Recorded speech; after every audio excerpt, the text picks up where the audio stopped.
Six Pack Lapadat, and it is the return of Layne Norton. Layne, you've been busy, my man. I've seen you The on all prodigal types of son. podcasts. The prodigal son returns, man. It's been a minute. We've done it a few times, Yes, but it's been a minute. it has been. It has been. Yeah, no, I always enjoy coming on, man. As you know, I love this sport. I love talking about powerlifting, and been training for 25 years, and I still get butterflies before every leg session. It's I mean, like you're on so many different podcasts, and for most people, it's like, oh shit, they're on so many different podcasts. What are we going to talk about that's different? But I feel like the only time you could really talk about powerlifting is when you come on King of the Lifts. Yeah, everybody wants to know about meat and vegetables and toxins and all that kind of stuff. And I'm like, can't we just Poo talk sa- about like lifting and stuff? yeah, I was halfway through my poo sandwich before I got to the third slide and realized I wasn't supposed to be eating it for real. That poo post you made. I was like, oh shit. I got to be honest. That post, I had the idea at like 10 a.m. and I had post finished by noon. I'm like, yeah, this is a boss move on my part. This The is banger. I think the best post I've ever done. Now the metrics won't agree with that, but I think just in terms of uh, it's going to sound cocky, but I was impressed with my own logic and uh, just execution on that one. I was very happy. You straight up sold the fact that, well, if you eat poo, it's like good for a Burn diet. fat. Yeah, Yeah, yeah. yeah. And it's I was true. like, well, this True. started because I see all these influencers go out and like pick out like individual nutrients and foods and like use it to convince you that like oatmeal is bad because of phytates and vegetables are bad because plants have toxins in them and all this kind of stuff. Or they make it out to like there's some superfood because it has this like thing in it that's amazing, right? And Mm. I said to somebody, I'm like, you know what? I must have said this a couple of years ago, like to another scientist. I said, I guarantee you, I could convince people to eat shit if I sold it well enough. Like I promise you, I could find a compound in shit that I could make a story to convince you that like poop is an amazing superfood. And then so today, like I literally like I had very like I know like feces is mostly like human intestine. It's mostly intestinal cells and bacteria and then fiber and all that kind of stuff. But then I go through and I'm like, oh, look at that. Butyrates, one of the highest short chain fatty acids in human feces. And then wouldn't you know it, I know that butyrate actually has some data to suggest that it improves insulin sensitivity and may help with weight loss and whatnot in lab animals. And so it was like, it's so easy to construct that story. So yeah, I was like, I was feeling myself a little bit on that one. I'm like, It's cheap, right? It's readily yeah, yeah, available. yeah, yeah, exactly. So that was a fun one. That was a fun one. So since we last talked, I don't think we talked since you won the IPF World Championships. Nope. Mm-mm. Then you won PA American Championships, found yourself in the battle with Mike. And Mm-hmm. then you guys had a conversation and we're like, look, are you doing worlds? Now I think I'm going to do North Americans. Well, why don't we just face off in North Americans? And then North Americans blew up. You had like Ray Williams, Mike T, Mm-hmm. all the legends decided North Americans was it. So You're then getting the you band guys, back together. Getting the band back to all the old guys getting back together. and then you guys did it all over again. And it's I was listening to you on Bradley Martin's podcast, and you were Mm-hmm. talking about like your full on comeback in life, comeback in powerlifting, the parallels, comeback, even career wise. I mean, that first off is an amazing podcast. You don't just talk about nutrition on that one as well. You do, but you dive into your story, which is a Yeah. phenomenal comeback story. And that's why it's so often sports like parallel, real life, and why we're so attracted to comeback in sports. Because when you watch somebody come back in sports, it's riveting to watch, but we parallel to real life, like we can come back. And your story really is that. You've gone through a lot. Yeah. I mean, there's times where I asked myself, like, why am I still doing? I mean, I knew why I was still doing it because I was very passionate, but man, you want to talk about a lot of setbacks, a lot of frustration, quite frankly, a lot of tears, because I mean, I love to train. Like you ask anybody who's been at the gym where I train at, like it's not an act. You know what I mean? I love to train. It's even if you told me you could never gain one more pound of strength, you could never gain one more gram of lean mass, I would still train because I love to train.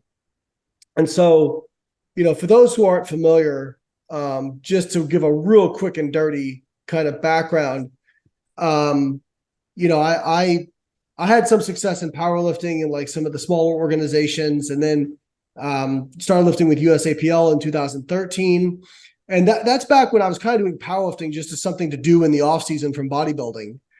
And then I remember the thing that kind of changed everything for me was after I won Southeast Regionals for USAPL. Ironically, by the way, that was a meet so this 2013, Raw was just starting to like be a thing, and that meet had myself and Mike Toucher at it. Mike won the overall, obviously. And then I won my weight class, and I didn't really think much of it. I mean, I put up a pretty good total, didn't really think much of it. And Matt Gary emailed me like a week later and was like, hey, just so you know, your total would have won Raw Nats last year.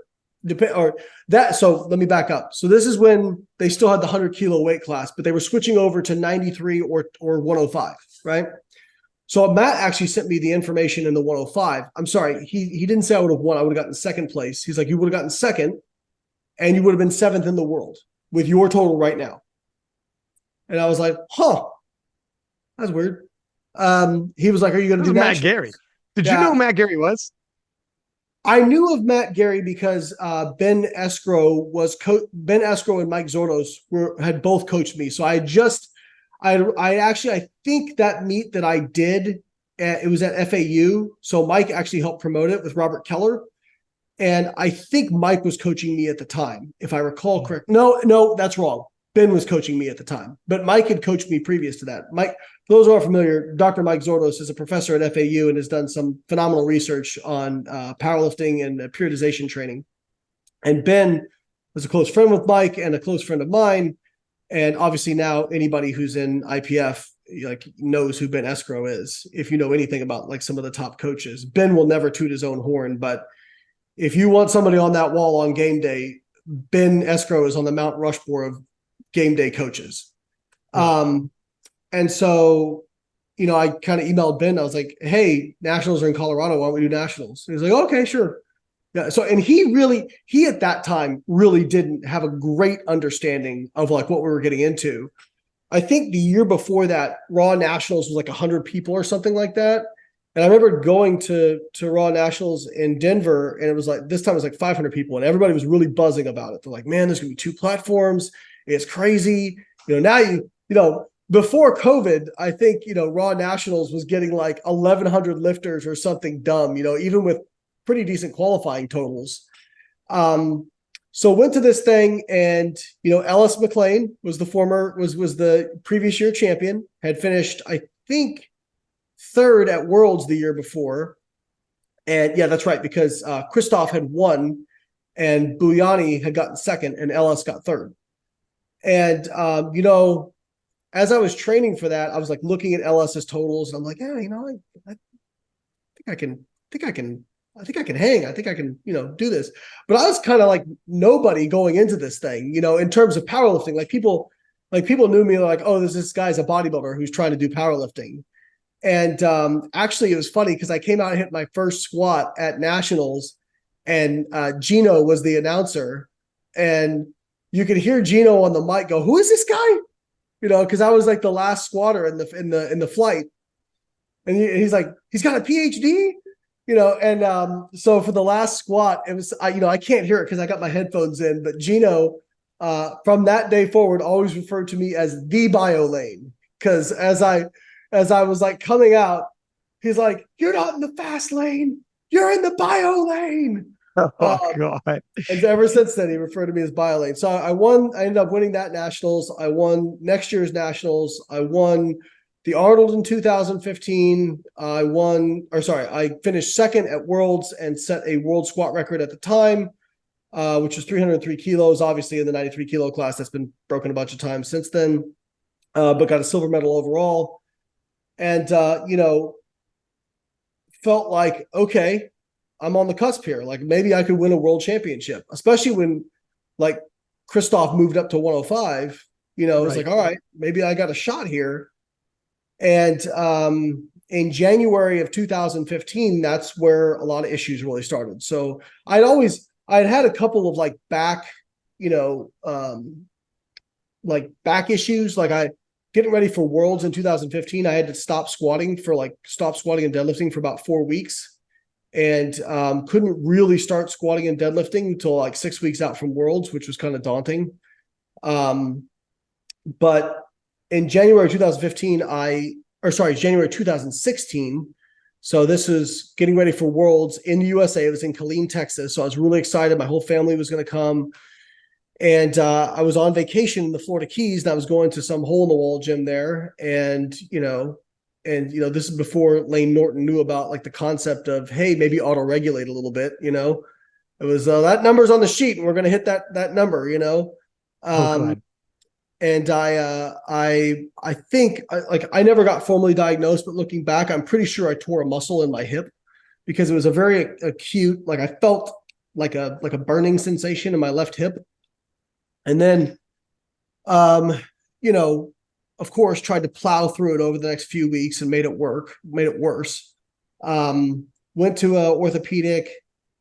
They were like, it's bursitis. We'll give you a cortisone injection. Cortisone injection didn't do anything. Kept trying to work through it because I was originally trying to do the Arnold as well. I wish I could go back and like slap myself and be like, worlds. Yeah. Gave me another cortisone injection. That didn't do anything. And, ended up having to pull out of Worlds because it was just, I got to the point where squatting like 60 kilos was like a 10 out of 10 pain in my left hip. So, started coming back from that over the course of 2016. By like fall of 2016, I was actually starting to hit some decent numbers again. And then I was going through my first divorce, and was stressed out, wasn't sleeping well. Looking back, this is all stuff that kind of sets you up for an acute injury and bad recovery. So I had done a squat session and a deadlift session, and I felt fine after the deadlift session, and the next day I kind of felt a little bit tight. And then I was moving to an apartment, and I was kind of like unloading and loading stuff all day and like getting groceries. And man, by the time I got done that day, I couldn't even move. And my back was just like completely locked up and stayed that way for days. Like I remember watching, I think it was Raw Nationals that year. Yeah, it was Nationals in October. And just seeing like basically like in my recliner like this, because I couldn't move. And so kind of started coming back from that back injury. And got back to the point where I was able to compete again in 2017, but then I partially tore my left pec before 2017 nationals. And so I hit a decent squat, hit a PR deadlift, but I had to put in basically a token bench. Still finished seventh. When I found out I finished seventh, I was like, oh, that was actually pretty good for a token bench, Oh, And by token, I mean like 315, or 314 or 319 or something like that. Basically like lower than a normal opener would have been for me. So then I started to kind of come back from that, and then I have another one. Oh yeah. Yeah. So in 2017, December 2017, this again, a lot of life stress going on. I'd been kicked out of a company that I helped start. Was very financially strapped at the time, like because I was still going through the divorce. I owed more money to attorneys than I could write a check for. Like I could do a whole podcast on that whole like shit show of my life at that time. And, I went in for a session and was doing squats and like felt a pop in my back at the bottom of the squat. Walked out of the gym, got home. Over the next few days, it got worse and worse. And I think a lot of it was like my daughter was really little at the time, and I had her over those few days, and I was like having to pick her up and move her around. And I mean, like my back was so inflamed, like the area where the disc was, that there was actually like a bump on my lower back. It was so inflamed. So I actually had like I couldn't move. Like I had to I had to ask my ex to pick up the kids and take them because I couldn't move. And I went and got a cortisone injection just so I could like basically move. And then that started a very, very slow rehab process. I don't think I got under a barbell for like 6 months after that. In terms of like, I remember first off, 2016, when you were eyeing that world championships, me and your paths would have crossed right off the bat, my first worlds of commentating.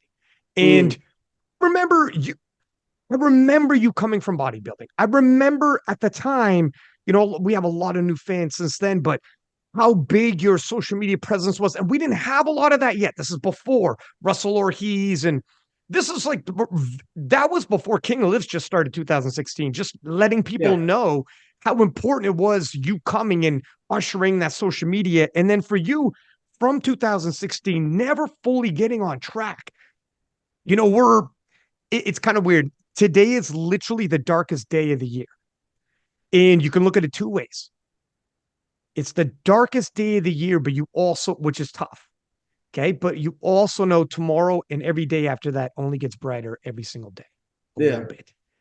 Yeah. And for a comeback story, my friend, hearing your comeback story, like everything you've gone through from professional to personal to, and then sporting, which would have been your outlet. And you didn't know if you would ever fully come back.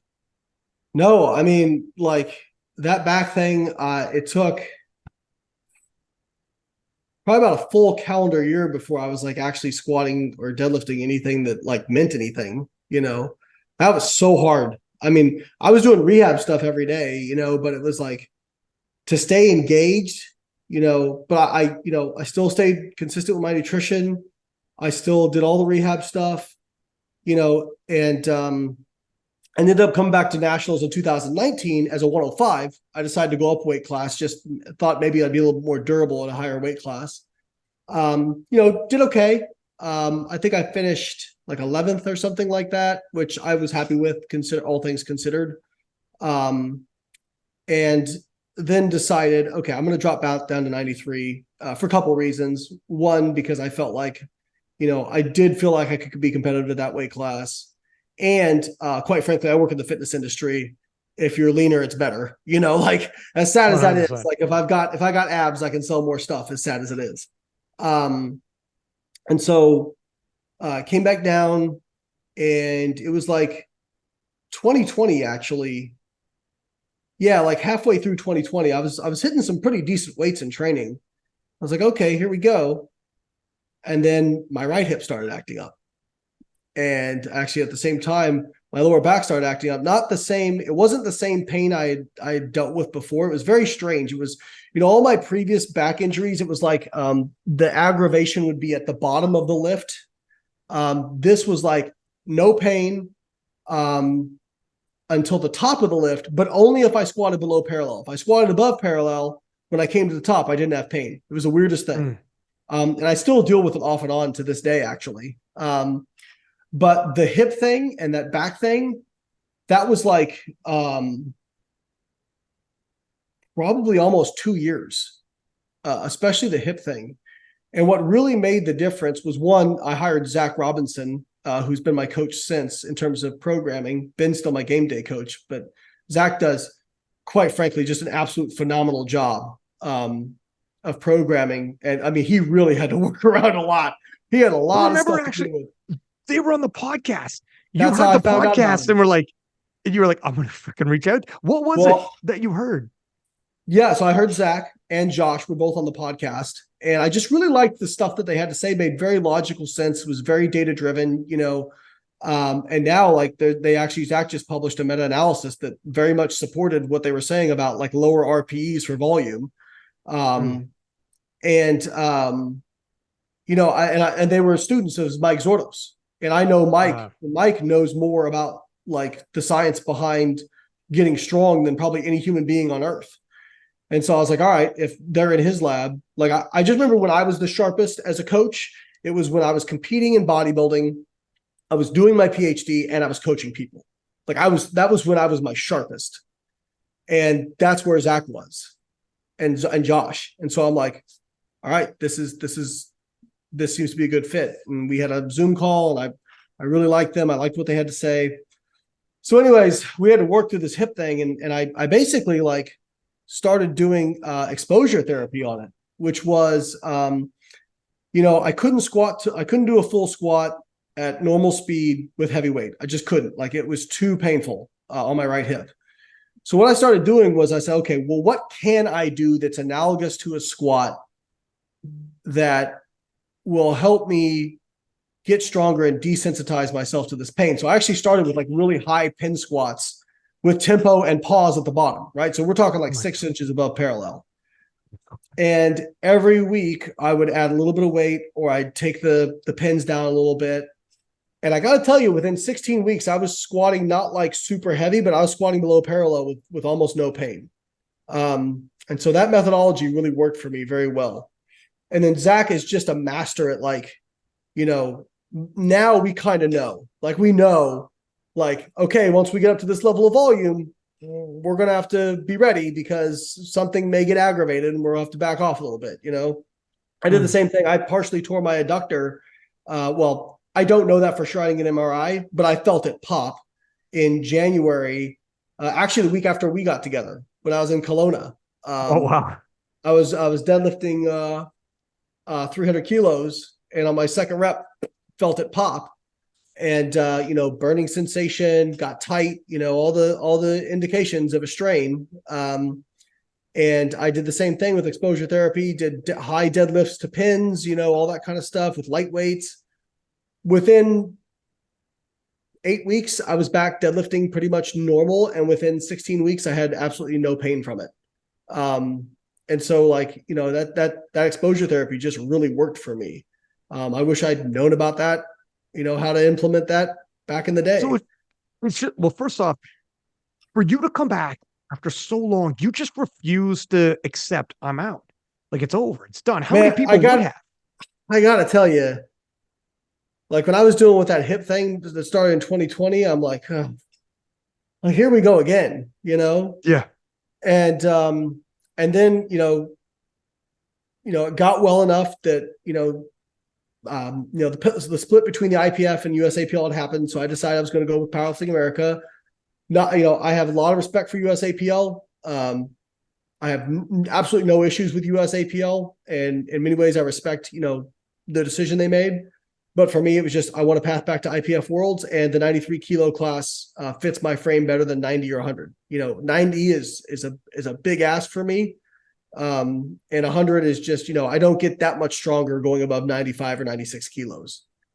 So, Power, and you were the one who was like, bro, Masters Nats, Canada, let me put this in your ear. You could be really competitive at that, or Masters Worlds in Canada. I remember I had a podcast, and there was like me, Mike T, and a couple other people talking about it. And I remember you messaged me after the podcast, and you were like, you made some good arguments in that podcast to go IPF. And then that's what I started following up with. Well, I think we got Layne. And I was like, I'm just saying, Master Worlds, this side of the hemisphere, you should think about it. And Yeah, so did Raw Nats, first Raw Nats back in 2022, won that relatively handedly. Like I knew going in kind of that I was probably not going to get pushed that much, and we were really conservative. But when the nominations came in for Worlds, I see that I'm nominated, I think 40 kilos under Gabriel Garcia, Garcia, that's right. and he had won Masters Worlds 3 years running, I think. And but I'm looking at his total. I'm like, okay, I don't think that's outside the realm of possibility for me. And once I, finished Nats, I told Zach, I'm like, all right, we can't like pussyfoot around anymore. We kind of got to drop the hammer, And he was like, okay, just understand that like this probably is going to act up at some point. I'm like, okay. And sure enough, about 12 weeks out from Worlds, I started that back pain I had dealt with kind of came back, the one that was at the top of the lift, and I started getting it on deadlift too. So I had to spend about 12 weeks out. I spent about 2 weeks treating it pretty aggressively, like backing way off. And then another 2 weeks, kind of like another 4 weeks, kind of ramping back up. So my last 6 weeks, again, it's like before Worlds, I get 6 good weeks of training. Apparently, that's what my body tolerates. And but the training the last 6 weeks went really well. I hit some numbers where I knew I felt good about my chances, but I knew it was going to be probably pretty close, But I felt like I had a few advantages. One was, we were looking at Gabe's numbers, and he usually goes an average of like 6 for 9. I felt like that was an advantage for me. I'm a pretty consistent lifter. I don't usually miss a lot of lifts, unless it's like a technicality or whatnot. And I knew I was going to deadlift last. I knew I would have, I knew I was going to be able to load up whatever it was going to take to win. And that always gives you like a little bit of peace of mind. And, but I had some very personal issues that really, really came to a head, like literally the week of the meet. Basically, like that was the start of my second divorce. And, I can't really get too much into it, but there was a lot of chaos going on, like back home, like right while I was in Canada, that like I was on the phone with business partners and friends and just trying to like, manage the situation. And, I'm lucky that I had been there, and my best friend, Mike, who also came from Tampa. And, it was very funny because obviously like it was a very stressful time, and I was very sad about what was going down personally. But I just had this weird feeling. I'm like, this is how it happens for me. I'm like, this is how it happens. Like I'm like, this is just, I don't know. I'm like, this is going to sound bad, but I don't know. This story is just set up way too good for me. I'm like, this is way too good. And to help you set the table, you talked to me in the DMs, and you're like, I'm not going to go public with any of this because you were in the shit and it was happening. And we were talking, and I wanted to know how it was going. I never told you till afterwards, but Gabe, one of my mentors, I started powerlifting in 2008. One of my mentors won the world championships when Gabe wasn't there in the Masters. And then Gabe, he was defending the world title in Canada. This is too much parallels. In Canada, 2018, and Gabe came up saying, you won the worlds, but you didn't beat me to do it. And I'm like, my man, who was like my mentor, is going to defend the world title, 93 kilo world title in Canada, and he's going to put Gabe in his place. And Gabe came to fucking Canada and beat my friend, my mentor, the guy I looked up to. And when he was done the last deadlift, he put his foot on the bar and pointed to Mexico on his chest in Canada, right? He beat our world champion. I'm like, God damn. So this is the lasting impression. Dude, I was commentating. I'm commentating this lane. So I'm like, son of a bitch. That's tough. That's a tough one. I'm Canadian, and he's my friend, and we're in Canada. It was a tough one. When you told me all that was going down with you, and you're in Canada, and it's fucking Gabe again, I was like, and he might be a sweet man, nothing against him personally, but sporting, I'm like, oh my God, man, this is a movie. It's more than a movie than you think. Yeah. So, I remember like when Ben got there and I picked him up from the airport, I'm like, all right, just to get this out of the way right now, here's what's happened in my life. And Ben goes, man, he's like, I'm not really that worried because you just seem to require a shitload of pressure in order to do well. I'm like, yeah, I don't know what it is, And Ben, for anybody who's ever met Ben, he is about as calm and reserved as possible, which is exactly what I need because I'm the exact opposite. I am like Mm. high energy. You don't get much more talkative or energetic than I am. And then I was grateful my best friend Mike came up as well. And he got there and he's like, he's like, dude, you have put so much effort into this. And he's like, I just don't want to see it like, go down the toilet because your mind is elsewhere. And I just said, I've never told anybody this. I looked at Mike and I was like, dude, this means I'm going to win. And he was like, really? I'm like, I don't know, dude. I've had these moments in my life where I felt like everything was just stacked up against me and pulled it out. And I don't know. I feel very confident right now, which is probably really strange to everybody else, you know. And I had a lot of I think I got to Canada on like Monday or Tuesday that week, and I wasn't competing until I want to say it was like Saturday or Sunday or something like that. I got there like 5 days in advance, and my Ben didn't get there till like 3 days before, and Mike was around the same time. So I actually had like quite a bit of time by myself. And I just like, obviously wasn't training very, like I had one training session at the super light. Spent time walking around the town, just like not meditating, but just like, focusing, listening to music that got me in the space and just talking to myself and being like, this is like, I do the weird thing where I say we, like I've got split personalities, but I'm like, this is what we do. This is what we do. This is what we show up for. And, people knew it was my first worlds, back for, 6 years and, or no, sorry, 7 years.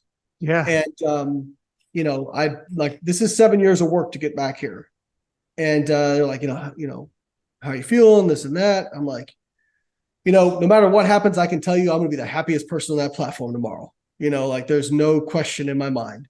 And I mean, I really like, I do my homework when it comes to this stuff. So I looked at Gabe's average. I wanted to have every advantage I possibly could. I looked at all of Gabe's average weigh-ins and I said, all right, I'm going to target a quarter kilo under that, hedge my bets, not go too light. And one of the advantages to, having a background in nutrition is I can manage my body weight exactly. I will hit within a tenth of a kilo exactly what I want to be at. And I, shout out to Carbon Diet Coach, my app. That's what I, use for my nutrition to get ready. And we got exactly the way in I wanted. And so I was just a little bit under him, and I had lot number advantage in terms of I had the lower lot number. So, the higher lot number. The higher lot number. You lifted after him if you get the same weight. Higher lot number for anyone listening. Which came to bite me in the ass at North Americans, but we'll get there. So, Gabe came up to me like in weigh-ins and was like, oh, big fan, really respect you. And I was like, oh, I'm a big fan too, really looking forward to lifting with you. And, like warming up and everything. I don't know. I'm like this, I don't know, this is going to shake out my way. So, we kind of looking at the numbers, we're like, all right, I'm probably going to be, down, 10, 15 kilos after squat, probably like another 2.5 or 5 kilos after bench. And we're just going to have to make it up on deadlift, and I felt good about that because I had pulled 305 kilos in training. And I think like the biggest number Gabe had hit was like 290 or 295, which obviously I can't make up that gap with that difference, but I pulled the 305 very solidly. And I think he'd only pulled that number one time, and it was at like a meet in his home country. So now it's kind of like, all right, well, I think I'm like, it's going to be close, right? But whatever I need to load on that bar, you better watch out. And so the other advantage I felt like I had was the world record deadlift from M1 was 325 kilos. And I felt like I had an outside shot possibly at that. And obviously if you can chip it, chips are always always a benefit.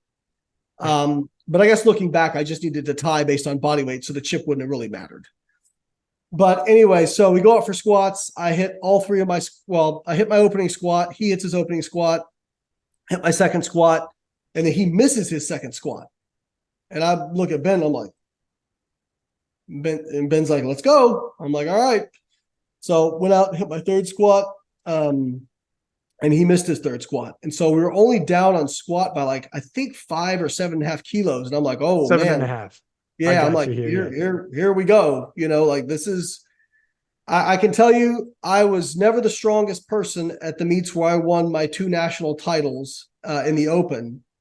But I just, you know, people know I'm going to hit my lifts. And when people know you're going to hit your lifts, sometimes they start like chasing before they have to. You know, I'm not saying that this was the case here, but people start making mistakes. You know, I always say, I'm going to go out and hit my lifts. I'm going to put the pressure on everybody else to not make any mistakes, you know?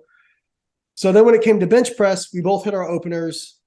Then I hit my second, he misses his second. And I'm like, oh, here we go. Like I've got this now. And I missed my third on bench press, which Ben was beating himself up over that call, but you know, it's bench. It was, you know, I would have gotten the 2.5 under, you know, we lost 2.5 kilos on it. It wasn't a huge deal. And then Gabe goes out like a gangster and actually hits the attempt he missed before that. I don't know how he 7.5 more kilos from his opening bench to that. Yeah. Yeah. So, you know, so now I'm down by 15 kilos, which I felt, you know, I'm like, okay, it's going to be close, you know?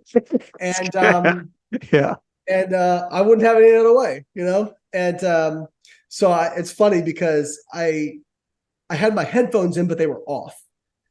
But Mike didn't know they were off. And Mike had come backstage and was like talking to Ben. Mike's all nervous and stuff. And he's like, dude, he's down 15 kilos. Like, what are we doing here? Like, you know, what do you think? And Ben just looks at him and goes, he's going to win. Oh shit. See, it's that's dangerous, Layne. Because if you heard something you were supposed to hear, like, I don't think he's got it today.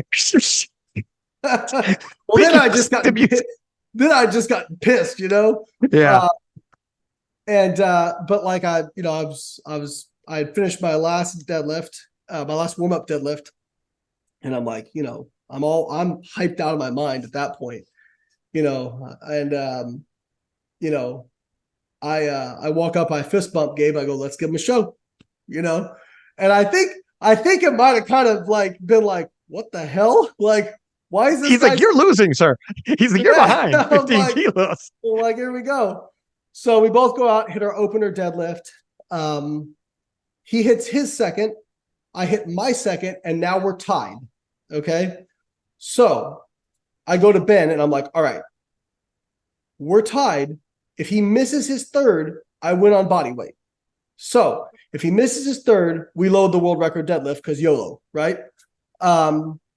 So he goes out and he misses his third. And so I'm like, all right, load up the world record deadlift. And I end up going out and missing it. I think I probably wasn't quite strong enough for it yet, but if I needed it to win, I don't know, maybe I would have had it, you know? Right. It was close. It was close enough. You know, so it was a little bit anticlimactic to not hit a third deadlift to win it, but you know, still it was a really awesome experience. And Gabe was like very gracious and like, you know, congratulated me. We had a beer together later. Like, you know, it was a great experience. You know, and I was really happy I could share that with Ben and Mike. And you know, Ben afterwards was just like telling me, he's like, man, I'm so proud of you. He's like, I don't know many people who would have like trudged it out for 7 years. And I'm like, man, I got to be honest with you.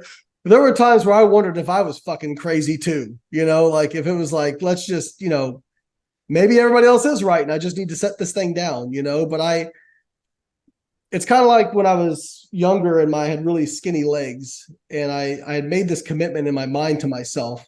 I'm going to go hard for 10 years. And if I've still got chicken legs at the end of 10 years of training hard, then I'll allow myself to quit. And I put that in my mind. I'm like, you know what, as long as I still am passionate about powerlifting and have that burning desire to do it, I'm not going to give up on it. I'm going to keep coming. And, you know, if I never get there, then at least I know I tried, you know? And, I remember your post too, when you said you gave a thank you to everybody. And I don't, if anyone who followed your journey, it meant something. I remember posting like, Layne's back, Layne's back. You know, everyone's all happy, especially the background story of, I already gave like Gabe, who's a phenomenal lifter, multiple time world champion. And then you said like, for a second there, like, and I talked to my kids, and you broke for a second and almost teared up, and maybe even a little bit did right there on the spot. And it was authentic. It was, you didn't see it coming. You just like mentioned your kids and it hit. You're like, fuck, oh, you like took a second, like, holy shit, it's gonna Yeah. happen. What Yeah. was it So you just see me right everything hitting now? you? um, It was a crazy moment, man. well, I'll tell you what happened. This is a 100% legitimate. My daughter, who's one of the smartest, well, 6 year olds at the time, just a very sweet kid. You know, she'd seen me train in the garage quite a bit, and she'd come in and watch me sometimes. And I was kind of explaining like how, you know, dad got really close to being a world champion, but, you know, then, you know, had all this stuff go down. And, you know, this was when I was still dealing with the hip injury and stuff. And she just looked at me very honestly and was like, are you going to try to be a champion again? And I'm like, when you know your kid's watching you like that, you know, that that stuck the chest out a little bit. I'm like, well, I fucking am now, you know? Um, um, Why? and before nationals, so the kids actually got to come to nationals in Orlando, which was awesome.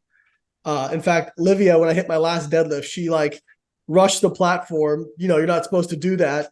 Everybody's Right. like everybody's like, oh, just let her go, you know. Yeah. And then uh, Robert Keller was nice enough to let me go out, and actually Ray Padilla, who was the second place finisher, his son was there, so we both took our kids out to the platform to get our medals. And the meet was actually on Father's Day, was nationals. Oh, damn. Yeah, but 2 days before that, we were talking, and she's like, "So if you win this, you'll be a world champion." And I'm like, "Well, no, honey, I've got to win this, and then that would qualify me to go to Worlds, and then I have to win that if I want to be a world champion." And she goes, "I'm scared for you. What if you don't win?" And I'm like, "Well, honey, what's important? Like, I want to win, but what's important is when things got hard, I didn't give up. You know, that's what's important." And you know, then after I won Worlds, legit, I swear to you, Ryan, for the next 6 months, anytime we'd go out to a restaurant, before the waiter could even get a word out of their mouth, like she's like, "My daddy's a world champion." It's like the next day when I took her to school the next day, she's like, can you wear your world championship medal to take me to school? You know, so I actually like all those medals from Worlds are in her room, you know, hanging out. Break, man. Talk about it impacting her.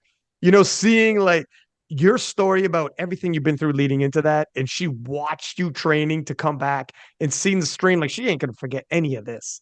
This is No, impactful. yeah, and Mike was at nationals too, and he hit Mike and his girlfriend were like, dude, like watching her, they're like, she's gonna remember that the rest of her life, you know. And then, you know, I'm gonna get emotional again, but my mom called me. They were watching the meet, you know, because they were watching my kids at the time. Because when I was at Worlds, I actually had that was my week to have the kids. And mom's like, "Son, how did you do that with all that shit you had going on? Like, how were you able to compartmentalize that?" Mm. And I'm like, "Well, you know, it just I don't know. Like, it's kind of like, you know, when you do hard shit, you know, you can do more hard shit. You know, it's kind of like progressive overload for life, right? Like nobody Mm. walks in the gym able to squat 500 pounds, but you know, and I always tell people like, hey, you know, my best squat was 668, but even when I was squatting like that much, 500 pounds still felt heavy. I just handle it better. I think life's kind of the same way, you know, you do like nobody wakes up being able to go through like really like difficult stuff. You have to learn that, and hopefully you get exposed to things that are like hard but not like debilitating when you're young, get through those, and then you can handle more hard stuff, you know. And not that I've had like the hardest run by any stretch of imagination. You know, you've had stories on your podcast of people who have been through horrific shit who have, you know, been successful. um but this, you It know, the was last tough, man. Your situation was tough, man. yeah You're like, the timing of it was crazy. And how many times you could have easily just walked away from powerlifting. Like your comeback. I remember from people in the comments saying you're hurt again. And me like, why don't you give up? It's your training. And they were enjoying, Oh and yeah. they wanted to kick you when you're down and personal life shit when you're going through like the toughest, and they're on you and attacking you. And always you were like, I remember sometimes being like, dog, do you want me in on these comments or whatever? And you were like, it feeds me. You're like, leave them, leave them. It feeds me. And they won't Bring it. say nothing. You were always like, they won't say nothing when I come back. They won't say I will get the last laugh. And it's like, it for years though, Layne. Like it's you're right. Like, sure, there's other people with really tough stories, but I've seen some behind the scenes though, and it's not just once. It life doesn't stop. You win one battle, you come back, and it's it. You've had the series of comebacks. Yeah. That's I think what helps me is like I've done this enough to where I realize like I used to think I'd get to this place in life where there'd just be peace and things would fall into place. And I think you start to realize like there's always some chaos. You know what I right. mean? Like there's always going to be something that's not fitting right, you know? And I think the sooner that you can let go of that and just trying to, and just kind of take it as it comes, like I'm not always perfect at that by any stretch of the imagination, by far. Um, but I don't know, man. I just that world championship, I just kind of had this feeling, and like I said, I mean, some people might call it cocky or whatever, but I remember thinking and it kind of just came out. Like I hadn't really like thought about that until Mike was saying that to me, and I'm like, dude, this means I'm gonna win. I don't know. But no, I mean, and then like this year, nationals actually was like that was probably the most fun I've ever had at a meet. Like I was so fired up, like so fired up. Because like I just had like, again, Mike was there, Ben was there, a lot of people I cared about were there. And man, I was hyped. Like I was hyped. I don't know if you saw like Oh, the yeah. kind of The splice up they battle did. was sensational.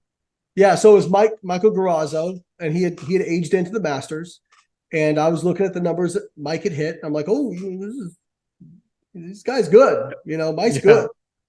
And you know, we I figured I'd be a little bit down coming out of squats. Actually missed my first squat for depth. I was kind of shocked, to be honest. Like I still think that was a good squat, but like I don't get, me, I don't get caught up in that stuff. Like some people get caught up in that. And if I look at it, I just go, you know what? That means that I left it too close. That's what it means. And so went out, hit my next two squats, and Mike hit, I think he was up by 5 kilos after squat. And you And went up then, anyways too on your second. Like yep. you knew you were in for a fight. If you retook your opener and you're back, like you were like, you went all in. Well, it's one of those things. I know the rule, out of the Matt Gary rule book is if you miss your opener, you retake your opener, right? Because you don't want to Right. bomb.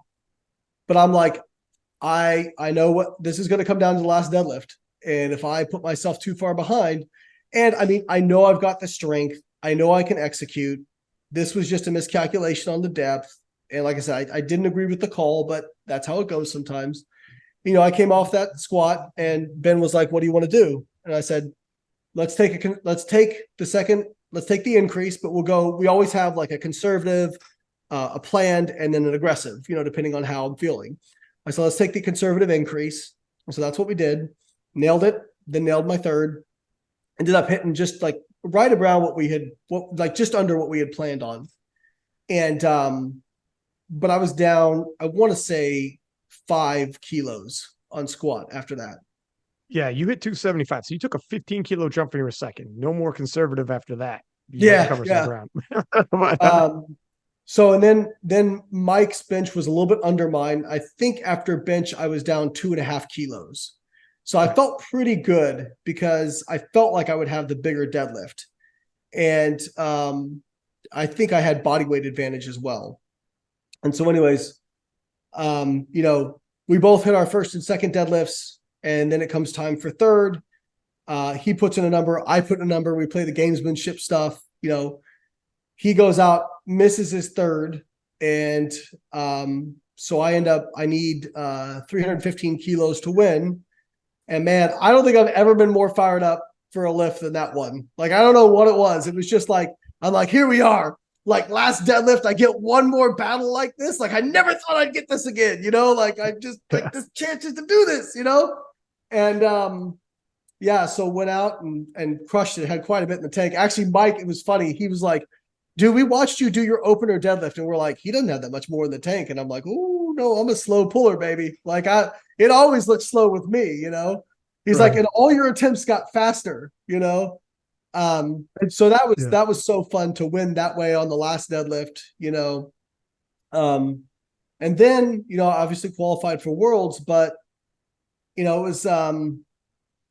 it was, hey buddy, my son's just coming up the stairs.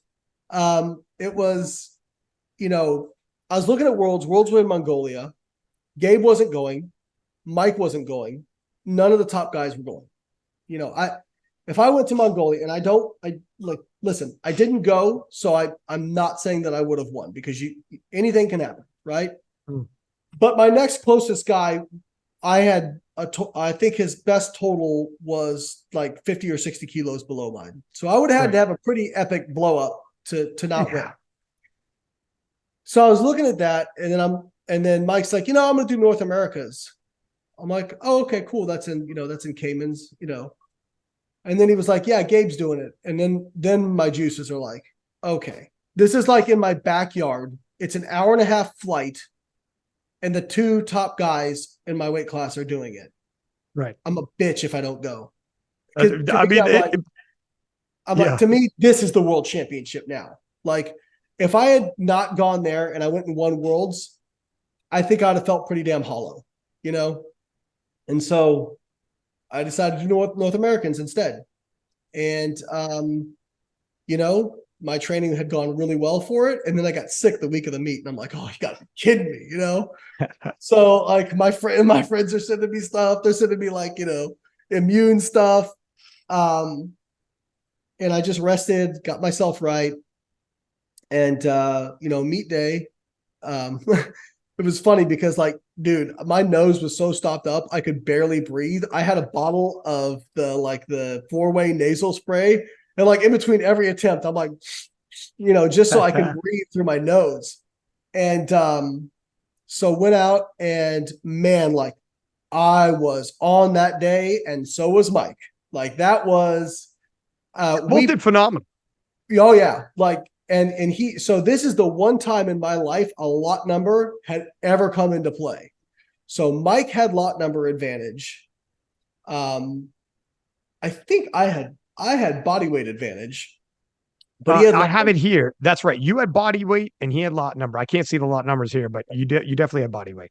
Yeah. So, and like, I saw him that morning still trying to lose weight. He was like, yeah, I got like a kilo to go. I'm like, oh man, I'm like, oh, I got this thing, you know, he's going to be wiped.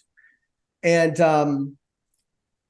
you know, we went out, we both went 3 for 3 on squats. I hit a 280 squat, which I was like super pumped about. Right. That's huge, man.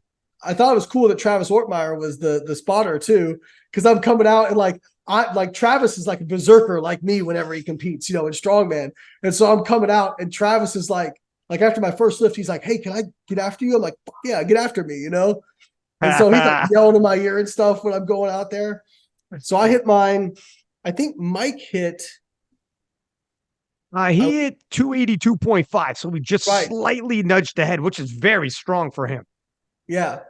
And then I was 2.5 kilos over on bench press. We both went 3 for 3 there. Now, the big difference at this meet was he had Susie Gary handling him. And so comes down to deadlift, and we're tied, right? And I'm thinking, okay, I outpulled him by quite a bit at nationals, you know. I feel good.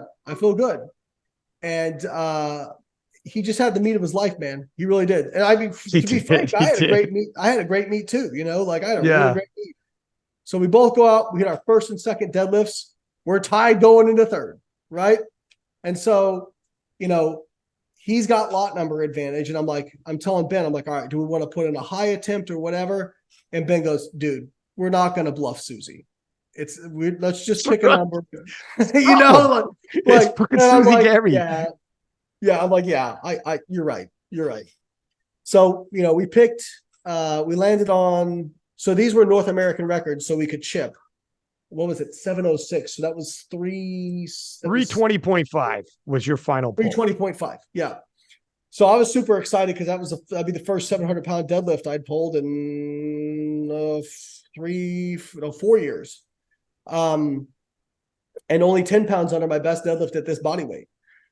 So, Ben told me, Ben's like, he's like, I need you to turn it on for this one because this is going to be close, So I'm like, all right, well, he was. What do you mean it's going to be close? He told me later, he was like, I was about 51%, 49%. I was 51% that you were going to get it.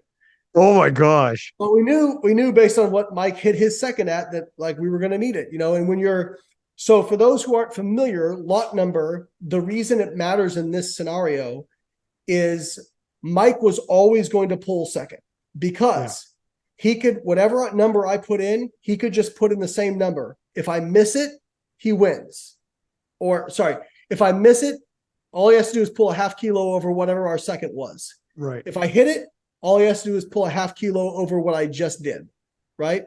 So they're always going to put in basically the same attempt as me because they can change it after the fact. And that's exactly what happened. I went out, hit 706. I was friggin' stoked. And it was not just Ben there. Leah was there too. So Leah's like a berserker when she competes too. Yeah, Leah, I remember the videos of Ben, you storming out for your final pull, and you were losing it. And Leah's in the background. She could barely contain herself watching this. Holy shit, I can't believe I'm watching this live. And you went out there like a bat out of hell, man.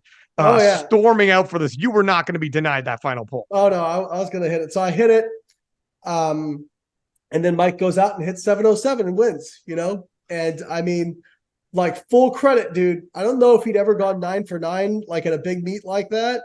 Like, I don't care having a good handler. I don't care any of that stuff. Like, that takes some stones, especially after I just beat him at nationals, So then when it came to worlds, I still was like, do I go to Mongolia? Like, do I, get the title a second time, just to have the title? And I was talking to Zach about it, and Zach had said, let me ask you this. If foregoing worlds means you have a better chance at hitting an all-time PR, what's more important to you? And I was like, fuck worlds. Like, you got the world title already.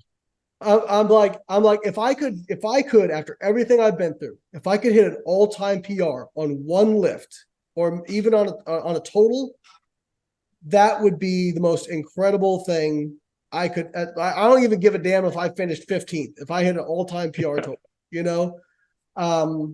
So that's been the focus, and we've really got a good training recipe going, and so the plan now is get ready for nationals again, and we know we're gonna have to meet Mike there, and I know there's another guy who just aged in too, who's got a huge deadlift, who's got like a total that's pretty similar to what Mike and I put up at nationals. What's crazy, dude, is what did I add? I added 10.5 kilos from nationals to North Americans, which was 8 weeks later, and I lost. That's phenomenal. Yeah, that's crazy. I lost. This is where you were saying too in the DMs. You're like, I'm at peace because I did all I could. I trained so hard, put up a phenomenal 9 for 9 day, 10.5 kilos in your total. If that's not good enough, hats off, man. What can you do? It's like playing golf. I shot a great round. Somebody just bettered me that day, Right. Like, I don't,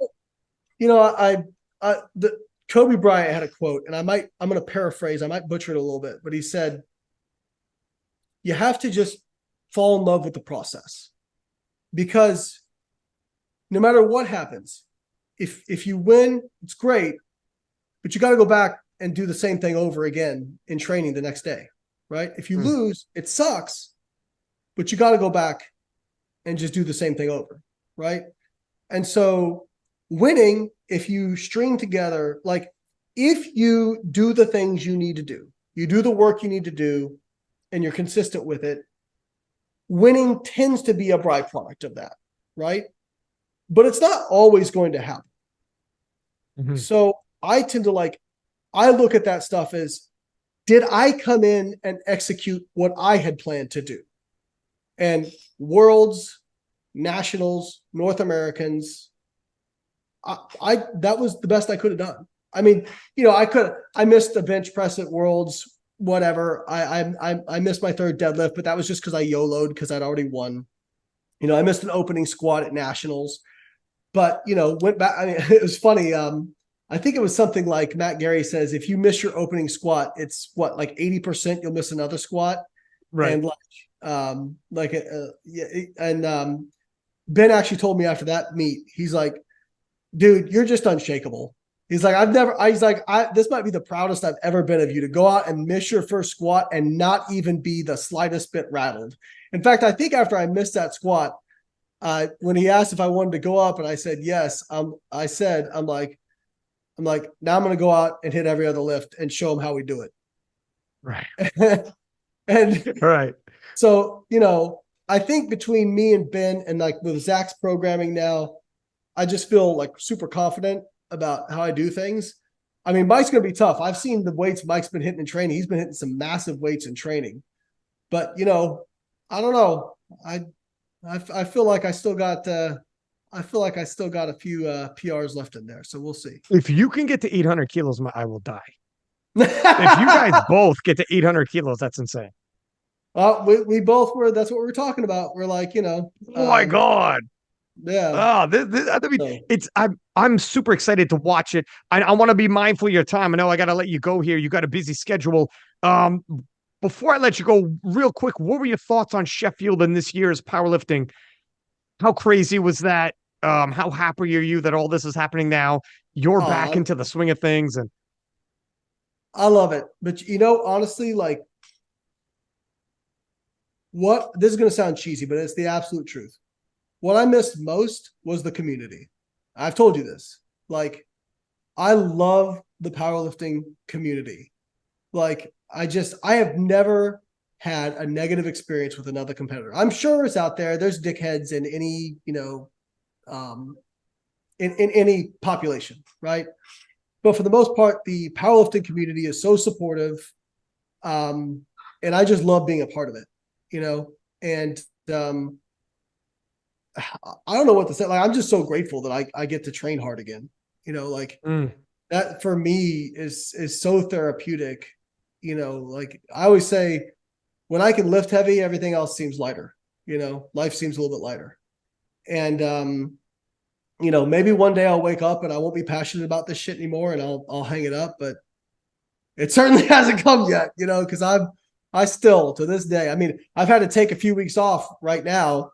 Because I had a minor surgery I had to have, not related to lifting, but a little minor surgery where I basically can't lift for a couple of weeks, and then I'll have to slowly kind of ramp it back up.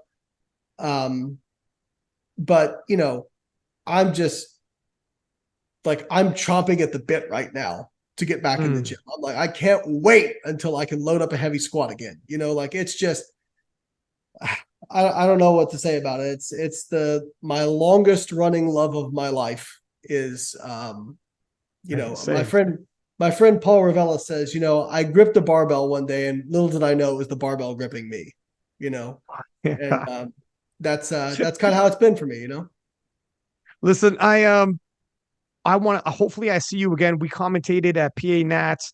How fun was I don't that? know what's that? Sorry. How fun was that? That was amazing, dude. I was so Oh, wait, happy that you came. IPF, SBD, if you're listening, this is your combo right here. I'm telling you. This is it. Look at I hope we work together again in the booth, doing media. Let's keep in touch, man, because powerlifting is exploding right now, and there's going to be opportunities all over the place. They have money meets popping up. They just brought me into Houston to commentate. There's going to be a lot of commentating gigs and whatever, dude. I'm glad you're here because you're a great ambassador for a sport, an elder statesman, a world champion. You've been through it all, open masters, the whole nine, a hell of a storyteller, and great in the booth, man. You got charisma on you, man. So, well, it goes both ways, man. I I've told you many times. I think that, you're an absolute treasure for the powerlifting community. I think what you do is fantastic. It's not like you get paid a lot of money to do this stuff. You do it because you love powerlifting. Anybody sat down and talked to you for more than 2 minutes, this is not an act. Like you could talk, you could be at a local meet and you'd be getting fired up about watching other people compete. And all these top lifters, they're, like it's the powerlifting community needed somebody like you, and I'm grateful you're here. Thank you, my dude. I'm gonna let you go, but let's keep in contact, and we'll talk in the new year. Absolutely, brother. Have a good one. Okay, my friend. Have a good one. Thanks for having Bye me. bye. You bet.